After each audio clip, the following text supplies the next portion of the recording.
What's going on, everyone? Welcome into the Broncos Breakdown by Chat Sports. Coming up on today's show, we got a 2-for-1 special. We're going to look at some draft sleepers because, let's be honest, you're not cool by saying I'd love for the Broncos to go out and get Evan Neal or Ike Mekwonu because that's not going to happen at 64. So we'll look at some guys that maybe people are sleeping on, but I'm not hitting my snooze button on them. And then we'll look at whether or not Bradley Chubb is going to have a bounce-back season. If you're a frequent watcher of the show, you probably know where I stand on Chubb. I won't give it away, but he thinks he's going to bounce back. So we'll look at that at the tail end of the show. First, though, let's at least remind ourselves of what the Broncos draft capital looks like for the 2022 NFL Draft. They got those Rams second and third round picks to keep themselves afloat, right? They got 3 picks in the top 100. They had 5 at one point. They still got some ammunition to work with to help fill some of these needs. Now, this is not in any particular order, but offensive tackle, linebacker, edge rusher, these are some of the Broncos' biggest needs right now that I would like to see them, accomplish in the NFL Draft. So I've got my list of 5 needs right here for you guys to see. Defensive tackle on there too after the Shelby Harris trade. Quarterback is more of just depth at the secondary position because I'm very curious. I want to see Ojemudia back on the field. He kind of just disappeared a little bit last year. Got injured and then never really heard much of him in this season. Played like 2 or 3 games. So hopefully he bounced back because he was good in 2020. Didn't hurt in 2021 in preseason. Then kind of fell off the radar. But let's look at some draft sleepers. I won't even tease you guys too much here. We start things off with a pair of linebackers. Leo Chenal out of Wisconsin, and then for anyone that's up in the Rocky Mountain region, Troy Anderson out of Montana State. I'm going to give some love right now quickly just to the state of Montana for 2 reasons. Pretty much just finished Yellowstone. Love the show. So last season. Let me know if you guys watch Yellowstone. And I went to Missoula last summer. That is like America's best kept secret right now. And if you live in Missoula and you're watching this, please comment what that pizza place is that's on like the main street. I went to it. Honestly, top 5 pizza I've had in my life. No joke. And I got in Missoula, Montana. Producer Marsh is a New York guy, so he's all about that thin crust. Yeah, sorry. But let's take a deeper dive at these 2 linebackers here. Now, one played in the Big Ten, one played in FCS. So when you compare the stats, it's not really apples to apples, but I think you get a good gauge of what you're looking at here. Anderson was someone that if you watched FCS football, you're like, I'm going to be so upset when everyone else catches up to me because he's a stud. Now, just because he played for the Bobcats and he didn't go up against SEC running backs doesn't mean he can't be a great linebacker in the NFL. In fact, he honestly may be the most athletic player in this draft class. He was a quarterback along with being a linebacker. Now, speaking of linebackers, we'll wrap up my note on Anderson in just a second, but who's your favorite Broncos linebacker all time? Sound off in the comment section. Let me know who it is. But like I was saying with Anderson, Chenal's good and all, don't get me wrong, I like him. But Anderson's got that, factor, right? If you watched him play, you're like, damn, in 5 months when Mel Kiper's talking about Troy Anderson, I'm going to be the guy going, you know what? I actually watched the Bobcats play, and I know how great he was. Y'all are just late to the party. My third sleeper here, Josh Pascal, the edge rusher out of Kentucky. We have an inkling that Denver's going to go edge rusher because you got a lot of good quarterbacks in the AFC that need to be sacked. So why not add to your repertoire, especially when you've got Bradley Chubb on the last year of his contract. You haven't seen Randy Gregory play a full season. Malik Reed, yep, I like him, but not enough to rely on him necessarily.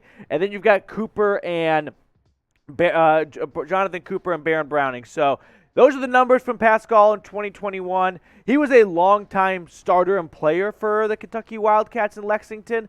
So he can, maybe not step in day one and be an impact player, but he's a little more mature and I would say a little more pro-ready than some other guys are.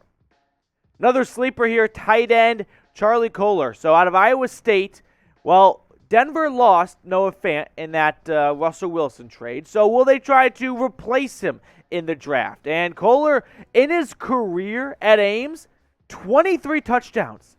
Guys, that's a lot for a college tight end because college schemes never really benefit tight ends. I mean, think about some of the best tight ends in the last 10 years, right? Gronk, Kelsey, Mark Andrews. I mean, just a couple names off the top of my head. Those aren't first-round guys. Kelsey was drafted in the 3rd round out of Cincinnati.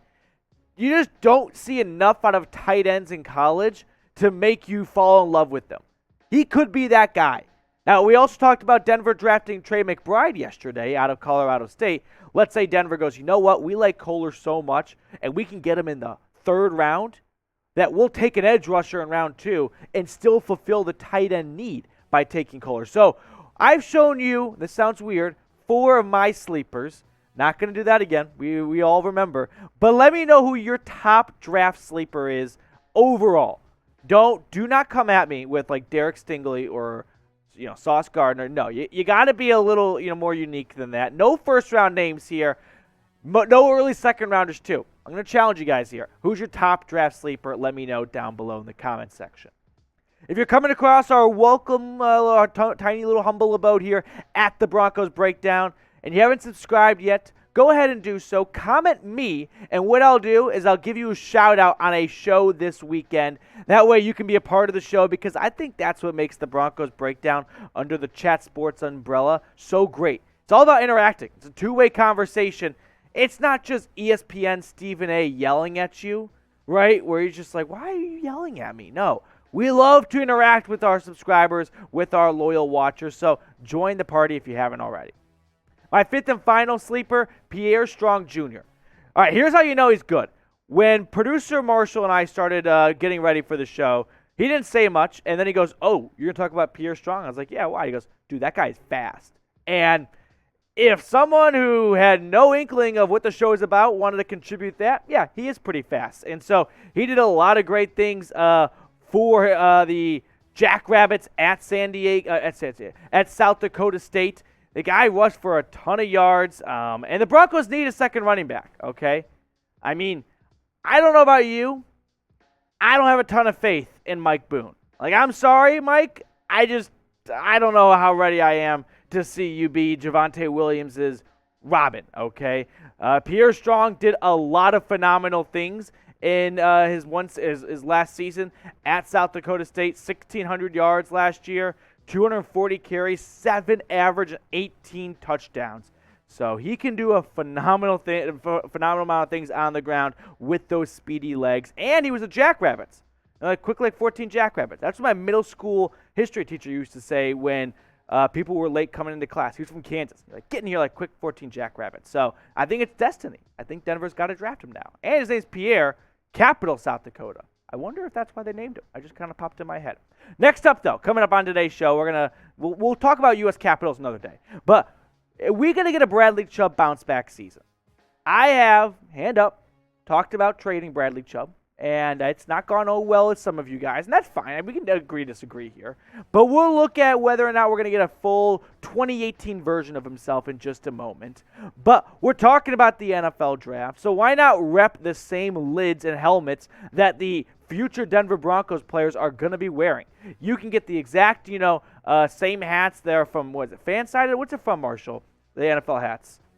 Fanatics. Okay, thank you. Yeah, so go get that Fanatics, chatsports.com/Broncos hat. That's the link. It's in the comments and it's in the description. Rep the awesome gear that the future Broncos draftees are going to be wearing when they go across the stage and hug and kiss Goodell. Put it on yourself. You can feel like you were drafted by Peyton. So I saw this tweet before I started getting ready to film. Eric DeLillo, who covers the Broncos team writer, tweeting out, Bradley Chubb said he hasn't felt this healthy since the end of his rookie year, when he set a franchise rookie record for sacks. Wait a minute. There's an injured player who said he's never felt this healthy before?